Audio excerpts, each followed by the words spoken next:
heart until such time, and it does happen, it really does. They start crawling off, and they start exploring the world from such a profound base of unity and security. And that invisible umbilical cord is still connected from that time on. But it's critical at that moment of birth and immediately after, if there's any distraction, which is why I went to free birth. Because as Rico told you, I'm divorced. I've been through that pain. And been there, done that, and I don't want to do it again. So I found that I have ecstatic births, all three of mine. You know, you read my prenatal yoga birth, I just think it's a wonderful experience. What? Oh, you want to talk? Okay. Thank you. I did want to point out that Jeannine was talking about no need for bonding if nothing's broken, but at the same time she is also talking about how powerful is the attachment that comes from husband and wives giving birth together. And we really have experienced that. The flip side of it, and because our talk was going to be the light and the shadows, the flip side of it is how difficult it is when you are so terribly attached to somebody and you've given birth and you've been there as the father at the birth, and then if that partner no longer is with you, that it's a terribly hard thing. I just did some counseling with a young man who said the most terrible thing for him right now is to remember back to the image he saw the baby come out and was there and caught the baby, and now he's not with that woman anymore. I mean, and she's with somebody else, and he can't hardly stand that image.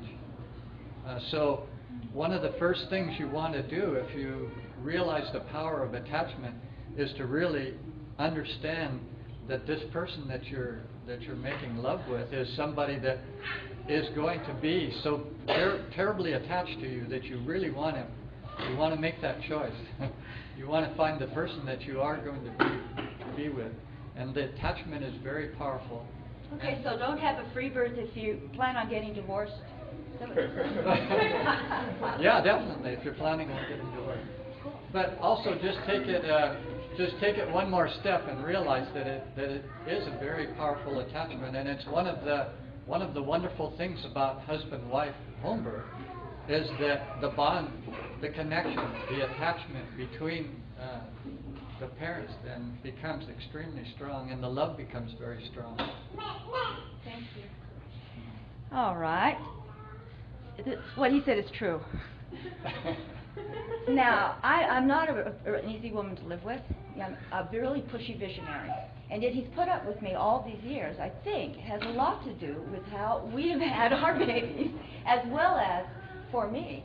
When we birthed Haley Sophia, and this was extremely intimate because Rico built this hot tub. It was just a box that we came up to here, filled it with water.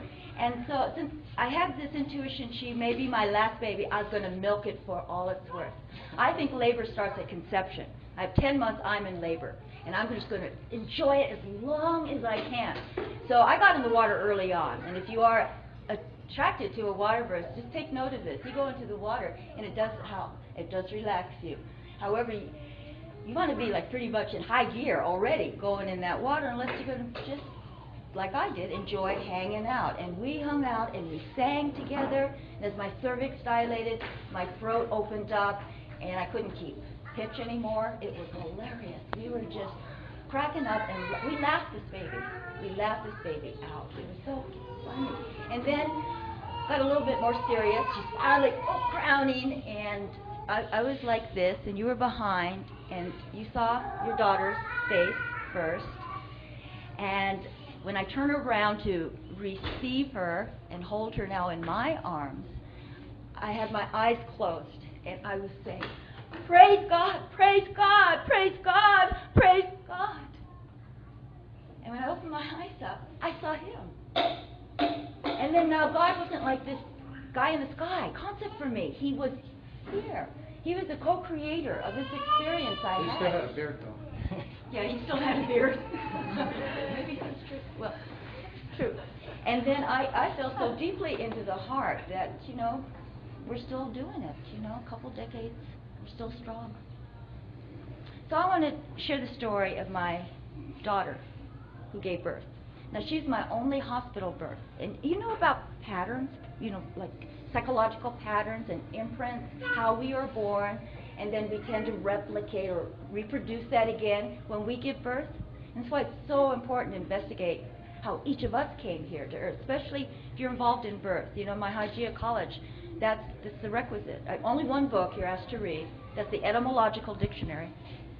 And the other one is that you ask your mother about your birth, and you also go inside and get your own experience. You ask your father and everyone you can, and get all of the script here so you can see the lines.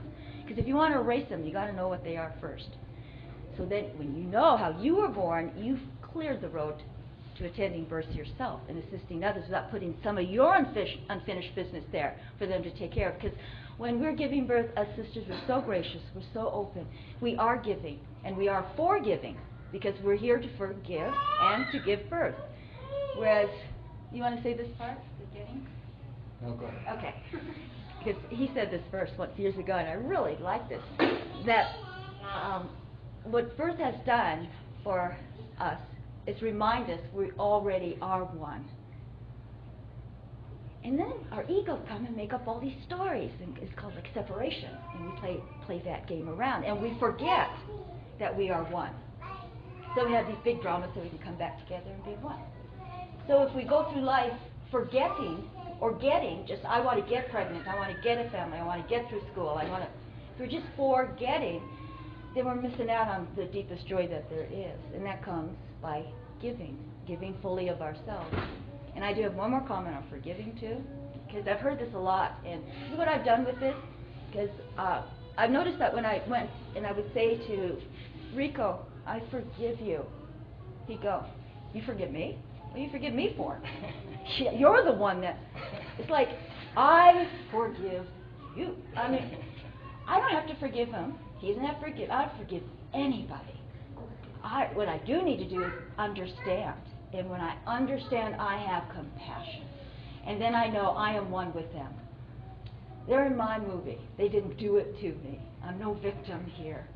If I understand how I co-created what just occurred. Okay? So that's 2 points, because they are germane to birth. This idea that we're just going to get more God by having a free birth, that we're going to give more whatever. Rather, when I'm having my babies, and when my daughter had her babies, we were just open, yet we were unattached to what would come. We went into it as a mystery, we went into it as a ceremony. And in all ceremonies on life, of which birth is the original one, if we're open and unattached to the outcome, with intention, and we can have our vision of what it is, but realize that's a vision and ideal. What is real is what is. And from where I'm standing now in my life, where I say every birth that happens on this planet is holy.